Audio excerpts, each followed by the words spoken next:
Nat Turner was born on October 2nd, 1800, as a slave in the plantations, like most slaves have. He grew up as an ordinary slave. While growing up, Turner developed very religious beliefs about God. It wasn't until February 1831 he had the Nat Turner's Rebellion. Compared to most slaves, they wouldn't really dare to think about revolting against the whites because of the consequences. Then why did Nat Turner even bother having a rebellion? Turns out that he saw a sign from God, which is a solar eclipse, for him to start a revolt. 10 years before seeing a sign from God, he actually ran away, just like his father did, but came back saying he had a vision. Soon after his master died, he got sold. Turner tried to convince other slaves to join his rebellion, but only got 70. On the night of August 21st, he and 6 other men came and killed his master's family. Having soon discovered to be great, I must appear so, and therefore studiously avoiding mixing in society and wrapping myself in mystery, devoting my time to fasting and praying. It was common sense to kill them at night when they were sleeping, so while in bed, Turner murdered his master's family and his master with an axe. The next day, they went on a killing spree and killed about 60 other whites. Because of the incident of the night before, a group of militias were ready for them. They captured 7 people, including Turner. In the end, Turner escaped and hid in several places near his master's farm. He then got captured again and hanged on November 11th. There were many consequences after the rebellion, which caused slave churches getting torn down, no more rebellions, suspicious whites, and killings of innocent slaves. Nat Turner's rebellion is similar to 9/11, with the slaves wanting to kill the masters, and the Iraqis wanting to kill the Americans. A lot of people thought Nat Turner was a monster because he went on a killing spree, but some people, like I, thought Nat Turner was a hero because he stood up for his own race and was brave. Being at play with other children when 3 or 4 years old, I was telling them something, which my mother, overhearing, said it had happened before I was born. Others, being called on, were greatly astonished, and caused them to say in my hearing, I surely would be a prophet.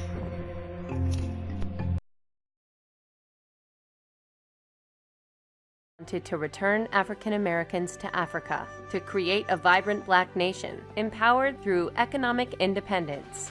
Although some of his goals were controversial, his crusade would inspire leaders from Malcolm X to Martin Luther King and Nelson Mandela. Garvey was certainly a controversial figure, but the concepts that we now think of as black nationalism and black pride started with Garvey's pronouncements. Marcus Mosiah Garvey was born in St. Ann's Bay, Jamaica, on August 17, 1887. Beginning as a printer's apprentice at 14, Garvey became a union organizer and later worked various jobs across Central America. Marcus Garvey found wherever he went, black people of the African heritage in particular were always on the lower stratification end of society. This had a profound impact on him. Particularly, his concern was for the uplift of African people globally. In 1912, Garvey sailed to London, England, and took night courses at Birkbeck College. After working for a Pan-African newspaper, Garvey returned to Jamaica in 1914 and formed the United Negro Improvement Association, or UNIA. The UNIA was about black self-determination. It was about galvanizing the ideas of black repatriation to the motherland, the continent of Africa. And it was extremely important in terms of getting black people to understand self-pride, pride in one's race. Inspired by Booker T. Washington to raise funds and start his own school, Garvey came to the United States in 1916 and in 1918 began publishing the Negro World newspaper. Garvey was extremely outspoken. He was, some people would say, almost bombastic. He wanted to take over Africa and had elected himself as president of Africa without consulting the Africans, unfortunately. Determined to achieve economic independence for African Americans, Garvey launched the Negroes Factories Association in 1919 and a shipping company called the Black Star Line, which he planned to use to transport passengers back to Africa. Garvey was a great organizer, but unfortunately not a great businessman. During the time that Garvey and the UNIA were trying to launch the Black Star Line, they solicited funds from investors for stock options through the mail. And this resulted later on in allegations of mail fraud, and Garvey was convicted and sent to prison. After serving 5 years in prison, Garvey was deported. He eventually moved to London, and in 1938, he supported the Greater Liberia Act, created by known white supremacist Senator Theodore Bilbo from Mississippi. Marcus Garvey's association with Senator Bilbo is related more on a practical level rather than an intellectual like for each other. Marcus Garvey's attempt to help Africans in America leave and go to Africa fell in line with some aspects of KKK philosophy. Garvey died in London on June 10, 1940. He was reinterred in Jamaica in 1964 and is hailed as Jamaica's first national hero and the prophet of the Rastafarian religion. Although Garvey was a flawed leader, he's someone who is really important to the history of the Black radical tradition. He was probably one of the strongest voices of Black nationalism. Now, these memos were circulated by the FBI during the period when Malcolm had been silenced for 90 days by Elijah for his comments about President Kennedy's assassination in November of 1963. Interestingly, during this same period of silence, the FBI paid a visit to Malcolm's home in Queens and made some fascinating overtures. Now, it just so happens that Malcolm had installed a hidden microphone in his living room and had taped the conversation, and fortuitously, I acquired that recording. One of his aides, Earl Grant, explained how that hidden microphone came to be. I got him in the habit of recording everything. I even had a little portable tape recorder.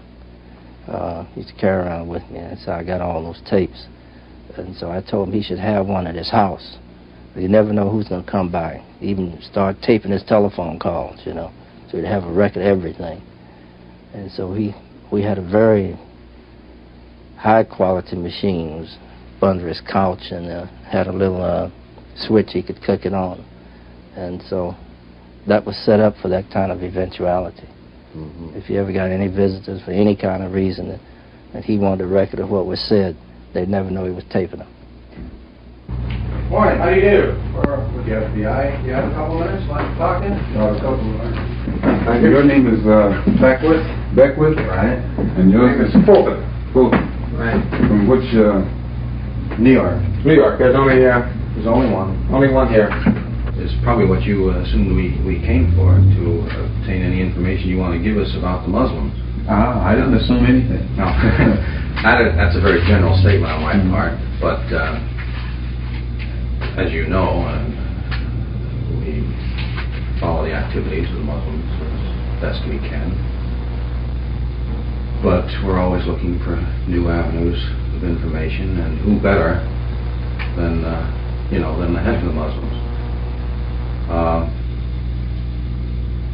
At least up to a month ago or something like that.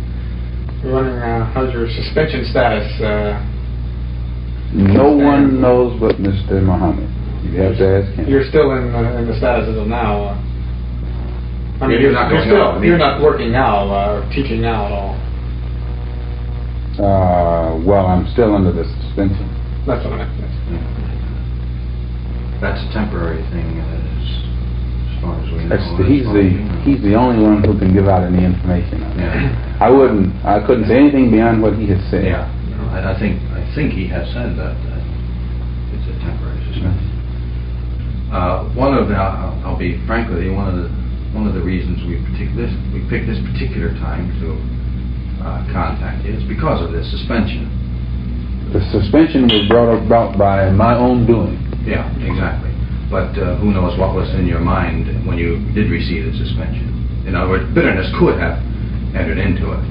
It would not be illogical for someone to have spent so many years doing something and then be than be suspended. No, it should make him stronger because it makes him realize that law applies to the law enforcer as well as those who are under the enforcement of the enforcer. Well, you've taken nearly a perfect attitude toward the thing, which is almost unhuman, really. I mean, you've taken the attitude that Mr. Muhammad wants everyone to take if he chastises them. Which is fine. I mean, more power to you. But you see from our viewpoint that there's at least a chance, and this has happened with other members of the organization, they're suspended for some reason or other, and we talk to them, and they stand people up there, you know, and they're of course cooperative. Why? Because they're bitter. Now, assuming you resume your duties, we would be, as you I'm sure know, interested in having you help us out. Help you out to do what? We're always helping out the government. We're cleaning up all of the crime that fine. We help it out more than it helps itself. We're at least able to reform the people who have been made criminals by this society, by the corruption of this society. And any way to help it out other than that, I wouldn't even know how to begin. Well, what we're interested in, basically, are the people who belong, the names, the members. My telephone number is OL16320. I'll get it. OL 16320. Now, by this suggestion, that's like telling you the sun shines from the east.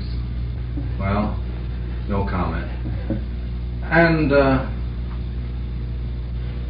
teachings, the plans, the programs.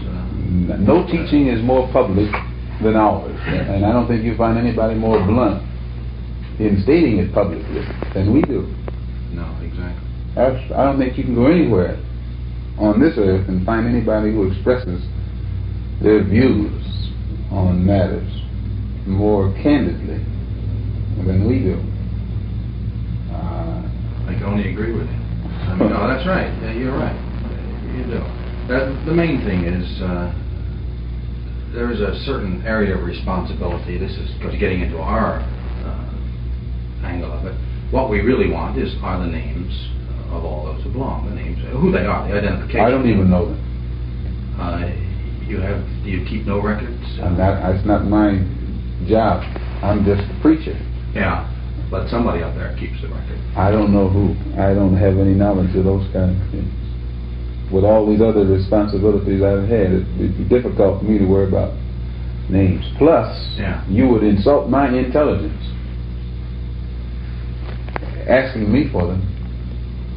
In fact, no, you would insult your own, because it would mean that your own intelligence isn't heavy enough to weigh me and know in advance what I'm going to say when you ask that question. Well, without getting into argument on semantics there, you don't know until you ask. That's not semantics. That again goes into your psychology. We've had people not this group in particular, other groups. Oh yes. Who have been just as vociferous against what we're investigating as communists. Make a good case out of it. Communists for 20 years, you know, they hate everything. Go interview them. You don't want to. Go anyway. So you go knock on the door. And go, where have you been? No, I want to tell you something. You never know till you ask.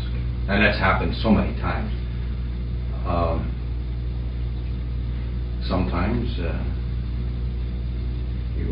the word isn't convinced, but sometimes money brings out the information. I have no intent to insult you here. According to Dillon, what's his name, the Secretary of Treasury, this government's money is in such trouble until you can still spend it. Still, according to your government economists, the dollar itself is in such trouble. A person would be a fool to sell his soul for one of these decreasing dollars. Oh yeah,